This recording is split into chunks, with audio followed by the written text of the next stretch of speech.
Technology is not important to them. Right? They didn't appreciate him, didn't want him when he came, when he came the first time. And as for him coming back, they tried to prevent him from being raised from the dead. But as I said, the Lord didn't kill those guys at the arm at the 2 minutes. He said, you're going to go back and tell them what happened. Okay? My disciples tell them, they're going to say, oh, you made it up. But when you tell them, then they can't say, my disciples made it up. And they can bribe you as much as you want, but the truth will come out. And so it was. So they hid the truth. And as for the Romans, they didn't know it anyway. They were just integrating their kind of religious rites and what they do, and try to blend it in with what they got from the Jews. Okay? So neither of them really cared. Okay? So as I asked this Jewish boy one time, I said, how did you manage to get your year starting in the 7th month? He said, well, their people, they changed it. Their rabbis or whatever they are changed it. Okay? So you better know that. So when you try to hold a Roman and say they changed too. Okay? And neither of them calendar is right. So even though right now we're going to say it's a Passover season, you don't know when it is. I can't say when it is either. Because all of these things are lost. But for some strange reason, how is it that in the Latin Vulgate, from which King James wrote the original Bible, this is not the original one, but King James Bible, there was a calculator in it, where a perpetual calculator, where you could calculate the time of Easter. Just going on and on and on and on like that. How did they do that? It cannot be something divine of God, I'm telling you. Because there was nothing like that in the Bible where Moses was told like, well, hey, you know, from now on, you can always calculate the date of Easter. Because the Passover was a fixed date. It had nothing to do with, it was just a fixed 14th day of the month, Abib. 14th day of the 9th, 14th, just remember that date, that was it. It had nothing to do with a calculator.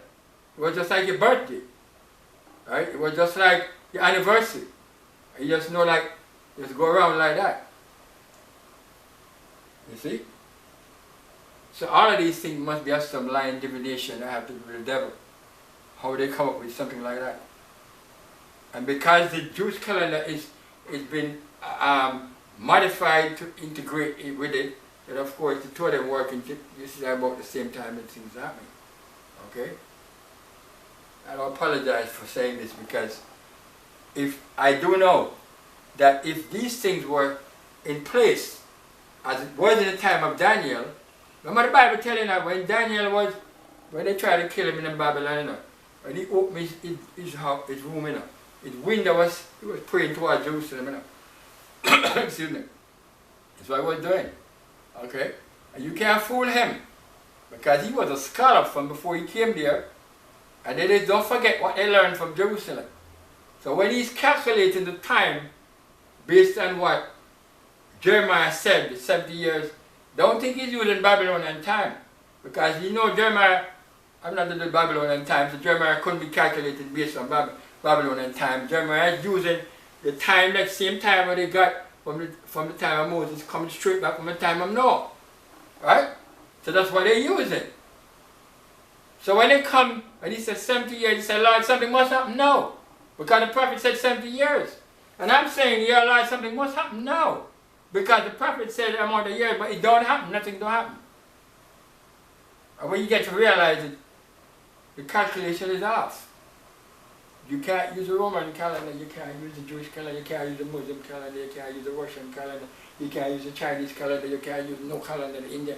Nobody's calendar you can use. None of them is right. Okay?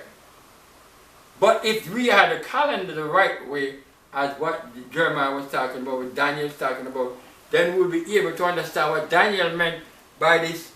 Listen, let me just read it for you if you never read it before.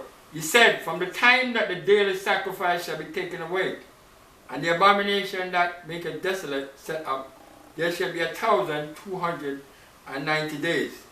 Blessed is he that waiteth and cometh to the 1,305 days. But go thy way till the end be, or thou shalt rest and stand in thy lot at the end of the days. So he's telling Daniel, there's going to be this end of the days, and he's giving him an, and he said, then there's going to be the resurrection at the end of these days. So when are these days? When did this? When did it start? When did it finish? When?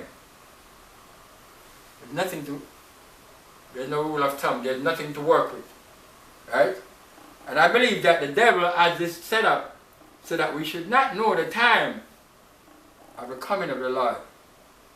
Okay? Because the Lord didn't say we won't know the year. You know?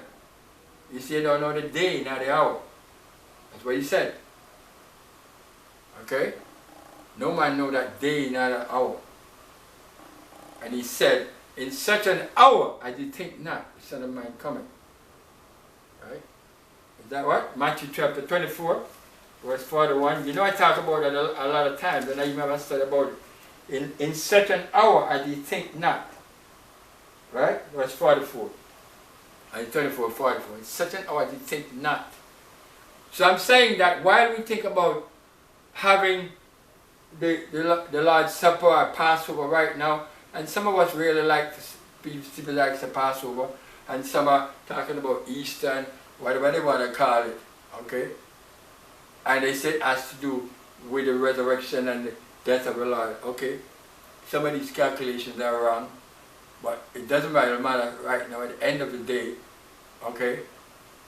The thing is for you to be able to drink it new with him in his kingdom, right? And I'm saying that today, people are lost in the things that have to do with this life. The symbol, they're holding on to the moon and not taking the sun. Right? They're still looking at the moon and the stars instead of looking at the sun. And you know the figure I just used. Right? So I'm saying to you, the angel said, Acts chapter 1, he said, ye men of Galilee, why stand ye gazing up to heaven? This same Jesus is taken up. He'll come again. And as I close on this here, and we talk about drinking new in my Father's kingdom, Revelation chapter 17, it says, Jesus said, the scripture said, and they overcame him. No, I think it's chapter 19. Right? And it says here, let us be glad and rejoice. Verse 7. For the marriage of the Lamb is come, and his wife has made herself ready. And to her was granted that she should be arrayed in fine linen, clean and white, for the fine linen, the righteousness of saints. And he said unto me, write, blessed are they which are called unto the marriage supper of the Lamb. And he said unto him, these are the true saints of God. So you could have Passover as much as you want. Have as much Lord's Supper as you want here. But don't get to this marriage supper of the Lamb. It's just a waste of time. And if you don't remember anything else I said today, you must understand, because this is why, this is the crux of the whole thing. Okay? This is the point. Why the Holy Ghost will bring this up to us. The Pharisees and scribes and Sadducees did not arise to the time in which they lived. Daniel arose to the time in which he lived. He said, listen, hey, this captivity must stop now. Something must happen. Something is must happen because God said it. Right? And he could hit it straight on the head, accurate, and it happened like that. Now we can't do that because everything has been messed up for us in calculation. But I can say, just like Daniel, this captivity cannot go on. This captivity cannot go on. Redemption for Jerusalem. And for those who believe in Jerusalem. For those who believe not just in this Jerusalem, but in the new Jerusalem, is at hand. Okay? So even now, more than ever, we have to watch the signs, because we don't have what we should have to work with. But Jesus said, except those days should be shortened, then no flesh should be saved. And you see the dangerous time in which we live. Okay?